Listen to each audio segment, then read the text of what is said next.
Hello दोस्तों, good afternoon. आज हम विटामिन बी 3 के बारे में जानेंगे। इसका रासायनिक नाम है नियासिन, निकोटिनामाइड। रासायनिक और इनका अन्य नाम है निकोटिनामाइड प्लेग्रा रोधी विटामिन बी 3। फंक ने इसके खमीर से इसकी खोज की थी और चावल की भूसी से इसे स्वतंत्र रूप से अलग किया था। इसका रासायनिक सूत्र है C6H5O2 N। यह दो प्रकार का पाया जाता है, निकोटिक एसिड और निकोटिनामाइड। ये दोनों ही प्रकार विटामिन बी 3 के हैं, हमें प्लेग्रा से बचाते हैं। और ये प्लेग्रा जो शब्द इटली भाषा का शब्द है, इसका तात्पर्य त्वचा का खुरदुरा होना, क्योंकि विटामिन बी 3 की जब कमी हो जाएगी तो हमारी त्वचा खुरदुरी हो जाएगी, खुरदुरी जैसी हो जाएगी। विटामिन बी 3 को हम पीपी फैक्टर भी कहते हैं, प्लेग्रा प्रिवेंशनल कारक, ठीक है, PPF कहते हैं। इसे विटामिन बी 3 के रहने से प्लेग्रा नहीं होता है। यह वैसे विटामिन बी 3 का जो परिवार है जल में घुलनशील है, कि बी 3 थोड़ा जल में कम घुलनशील है, गर्म जल में अधिक घुलनशील है। अम्ल व क्षार में प्रतिस्थिर रहता है, यह घुलता ही नहीं है। सूर्य किरण ताप से नष्ट नहीं होता है, क्योंकि ये सूर्य से कितने अधिक ताप पर भी पकाया जाता है तो यह नष्ट नहीं होता है। सूर्य किरण से भी नष्ट नहीं होता है, क्योंकि जब इसे खोजा गया था, तो जब इसे पकाया गया था, खमीर भोज अलग किया गया तो अधिक ताप से यह नष्ट नहीं हुआ था, बचा हुआ था। इसलिए सूर्य किरण और अधिक ताप से पे पकाने से या रखने से यह खराब नहीं होता है, नष्ट नहीं होता है, इसकी मात्रा रहती है। और यह CHO यानी कार्बोहाइड्रेट, प्रोटीन, फैट, ये शॉर्ट फॉर्म है। CHO प्रोटीन, फैट के चैप्टर मेटाबॉलिज्म में, इनके मतलब पाचन और शोषण में यह सहायक है, हेल्पफुल है विटामिन बी 3, ठीक है। और हम विटामिन बी 3 को डायरेक्टली नहीं लेते हैं, इसका ये प्रो रूप है। नियासिन एक प्रो विटामिन है। प्रो विटामिन यानी इसका पूर्व रूप कुछ और ही है, इसका यह परिवर्तित रूप है, वर्जन है। पूर्व समझिए, जैसे हम प्रोटीन लेते हैं, जब प्रोटीन लेते हैं तो वह हमारे अमीनो एसिड में कन्वर्ट होता है, ठीक है। अमीनो एसिड कन्वर्शन ट्रिप्टोफैनिन जो आवश्यक प्रोटीन है, ये बदलता है अमीनो एसिड ट्रिप्टोफैनिन में। जो बदल जाता है तो ये जब बदलेगा, परिवर्तित होगा, तो हमें नियासिन प्राप्त होता है, ठीक है। अगर हम 60 ग्राम ट्रिप्टोफैनिन ले रहे हैं तो 1 mg नियासिन मिलता है। प्रोटीन हमने लिया, वह अमीनो एसिड में बदला, इसमें ये ट्रिप्टोफैनिन में कन्वर्ट हुआ, तो ये जो है फिर जब ये इसमें कन्वर्ट हो जाएगा तो इससे हमें 60 ग्राम ट्रिप्टोफैनिन से 1 मिलीग्राम नियासिन की प्राप्ति होगी। तो नियासिन क्या हुआ, एक प्रो विटामिन है, क्योंकि हमने प्रोटीन लिया तब ये इसे कन्वर्ट होके हमें ये नियासिन प्राप्त हुआ, तो इसलिए हम नियासिन के एक प्रो विटामिन कहते हैं, ठीक है। यही जो है फार्मूला हमारे विटामिन ए में भी लागू था। विटामिन ए को हम कैरोटीन में लेते हैं और उसको वो हमारे शरीर में परिवर्तित रूप रेटिनॉल के रूप में हमें प्राप्त होता है। जब वह परिवर्तित होगा तभी हमारा शरीर उसका उपयोग कर पाएगा। और विटामिन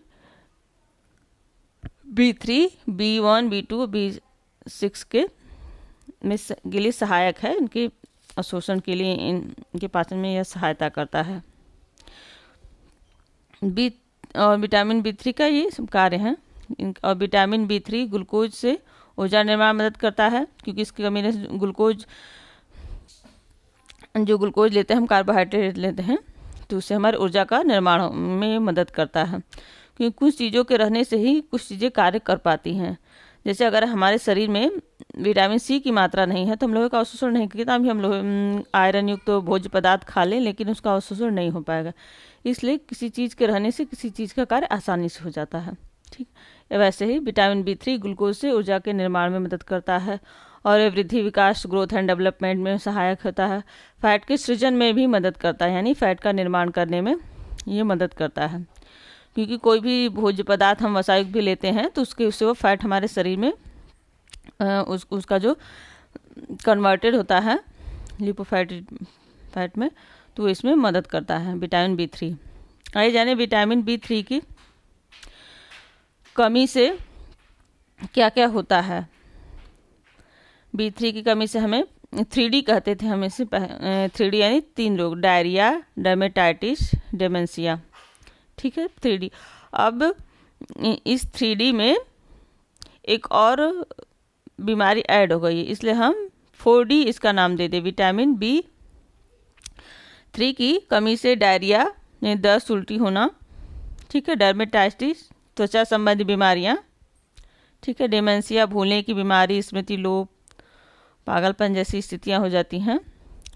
तो ये विटामिन बी अगर 3 की मात्रा शरीर में कम है तो ये होगा डेथ यानी मृत्यु। अत्यधिक मात्रा कम होने से मनुष्य की मृत्यु हो जाती है। अगर यही विटामिन B3 की पर्याप्त मात्रा है तो एंटी प्लेग्रा हो जाएगा, ठीक है। इसलिए एंटी लगा देने से इसकी वजह से ये सब रोग नहीं होंगे। विटामिन B3 की जो मात्रा हमारे शरीर में है तो उसके जो भी स्रोत हैं हमें लेना चाहिए ताकि इसकी कमी ना हो। और इसका मुख्य स्रोत तो खमीर युक्त भोजन है।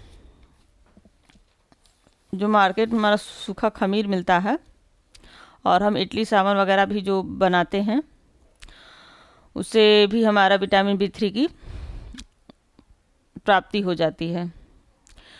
प्लेग्रा रोग का तात्पर्य देखिए यहाँ से है, ये खुरदरा, हमारे त्वचा कैसी हो जाएगी, खुरदरी हो जाएगी, बादामी लाल रंग के दाने दाने हो जाते हैं, त्वचा पे रैसेस हो जाते हैं, ठीक है।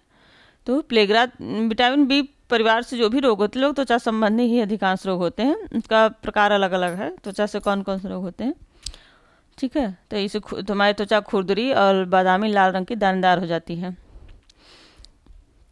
इसकी प्राप्ति विटामिन B3 की प्राप्ति कहाँ कहाँ से होती है? सूखी खमीर, चावल का ऊपरी परत, क्योंकि चावल के ऊपरी परत से फंक वैज्ञानिक थे उन्होंने अलग किया था, खमीर से अलग किया था। मूंगफली का दाना, अंकुरित अनाज, यकृत, मक्का, साबुत अनाज से अच्छी रिचेस सोर्स से अच्छी मात्रा पाई जाती है, ठीक है।